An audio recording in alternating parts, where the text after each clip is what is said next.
Poldark's Christian Brassington, who plays Reverend Osborne. I also want to say Ozzy Osbourne, but it's Ozzy Osbourne and Jack Farthing, who plays George Warlegan. Join me now. Great to see both of you. I'm beside myself that it's coming back.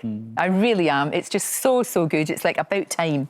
So thank goodness for that. And you're both really good baddies. Thanks. Really good baddies. Thanks. Especially Ozzy. He's vile, isn't he? He is vile, isn't he? Yeah. Isn't he the most horriblest thing? I think he is. It's difficult to find any good in him, isn't it? There's not any good at all. But look, you're tiny and he's huge. Yeah. Do you just pad yourself with lots of padding and stuff? No, it's all me. It's all real. Do you have to eat like a piglet? Yeah, I do eat like a piglet, although a slightly healthier piglet this year than last year. But yeah, just eat all the time. Yeah? Yeah. Just eating all the time. I mean, I wish there was more to it than that. There's a few weights. But what about taking it off again, though? Well, then you stop eating. And you know what? George, again, is horrid. He is, So, yes. well done. Thank you so for much. being so horrible. But in this one, it's interesting because that relationship he's got with Elizabeth can be quite toxic. He's obviously hugely jealous of Ross, you know, the whole, and because they loved each other initially.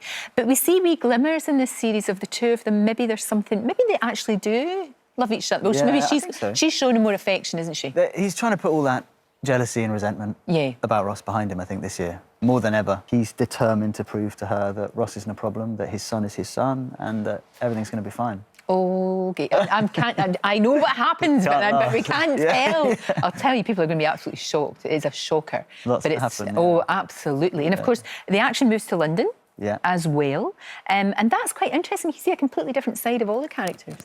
Yeah, I think so. Yeah, you do. It just grows, I think. I think you see them in you know, Cornwall obviously is a big place, but they're in a very local community, really. And suddenly in London, it becomes national. It becomes this huge political beast. Lots, you know, more people, and it's it just makes it epic, more expansive. It was exciting actually to see Poldark in different. Yeah, I think so. You know, it'd be backdrops. interesting. It feels Yeah, and especially Poldark himself, because he's such a wild one. He is really not. You make him. That's superb acting. Thank you. But you make such a lovely man as yourself into this horrible toad-like being that no woman would want to be with unless he pays her. Well, yes. This is the thing. And he does indulge in a bit of that, doesn't he, unfortunately?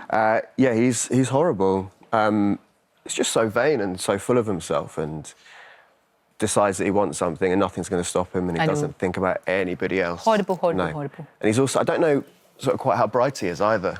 He gets played so brilliantly by Jack's George Warlegan all the time and thinks he's doing a grand job of doing him over, and actually he's not. That's what's really good. It looks like a really happy set. Yeah. You know, that obviously you've got to spend such a lot of time with one another, and there's a lot of downtime as well, I guess. Yeah. But you seem really. I mean, is there not a band? Have they not formed a band? I've heard about this. Are you not in the band? You two? We're not in the band. Set up your own band as the baddies. I think we're more likely to do it. It's already happening. Is it? Yeah. Thrash metal. Yeah. Is that a world exclusive? Yeah. You heard it here. Thrash metal band. It's happening. Born here. We would like that. Because we were talking earlier on about Eleanor, who's bringing out, obviously, who plays Demelza, who's bringing out an album. And we heard her singing in the show, and she's got beautiful, beautiful voice. And that makes perfect sense. Absolutely. It makes perfect sense. Well, you two should do something like that. Well, just watch this space. Yeah. Maybe you might be watching it for quite a long time. But we are going to see, it's going to be really interesting because we are going to see characters get their comeuppance. Can't say more than that. But also develop in ways that you wouldn't really expect. That's what's so good about the show. I think so. Debbie Horsford, our writer, does such a good job of making the characters very well-rounded. I don't think you'd have expected to have felt for George Warlegan in the way that you perhaps did at the end of the series. No, but see, that's what's so good, the writing and obviously the way that you portray it, because you could easily be a one-dimensional baddie, of course you could. But you sometimes feel to yourself, you can understand, especially when you see his horrible uncle, you know, the family that he's from, you can understand why he's like that. But it's lovely. I think that's what's so nice about staying with characters for this long. You know, like 4 years in, you can really set people up and then surprise audiences and keep everyone guessing. And you know, we all behave out of character as human beings all the time. Of course so there's we do. no reason why characters in fiction should be one-dimensional. You see, that's what I like as well about Captain Ross, because he's a flawed human being as well. Yeah, exactly. Yeah. Totally We've seen that, and so is Demelza. Yeah, They all are, exactly. and that's what makes it so compelling. Yeah. Sunday 9 o'clock, BBC One. That's right. Be there. Can't wait, and I hope there's another series as well. I hope they've signed you all up for the next one. They They're not may- even they may telling me. have. Look, They look. may have. Yeah. They may have. Yeah. Thank you both. Great Thanks to see you. very much. Thank you Thank so you. much.